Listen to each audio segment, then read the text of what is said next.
వచ్చేసారి మా కాంగ్రెస్ పార్టీ గెలుస్తుందో లేదో తెలియదు, నేను మళ్ళీ గెలుస్తానో లేదో తెలియదు. ఇందిరమ్మ నమూనా గృహం ప్రారంభోత్సవం సందర్భంగా సంచలన వ్యాఖ్యలు చేసిన మంత్రి జూపల్లి కృష్ణారావు, నేను హామీలు ఇవ్వను, ఎందుకంటే వచ్చేసారి మా కాంగ్రెస్ పార్టీ గెలుస్తుందో లేదో తెలియదు, అందుకే నేను హామీలు ఇవ్వను, నా వంతుగా ప్రయత్నం మాత్రం చేస్తా, నా నియోజకవర్గంలోనూ హామీలు ఇవ్వను, ప్రజలకు ఏం పనులు కావాలో అవి చేస్తా అని మంత్రి జూపల్లి కృష్ణారావు అన్నారు.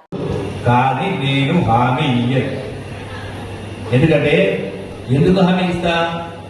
నేను గెలుస్తున్న లేదు నాకే తెలియదు. పోనీ గెలిచిన మా పార్టీ గెలుస్తున్నది మాకు తెలియదు. పోనీ మా ప్రభుత్వం చూస్తున్నది తెలియదు. పోనీ మా ప్రభుత్వం వచ్చి స్కీమ్ ఇస్తున్నది తెలియదు. నాకు జేబుల నుంచి అంటే ఇచ్చింటే ఇస్తా చెప్తా.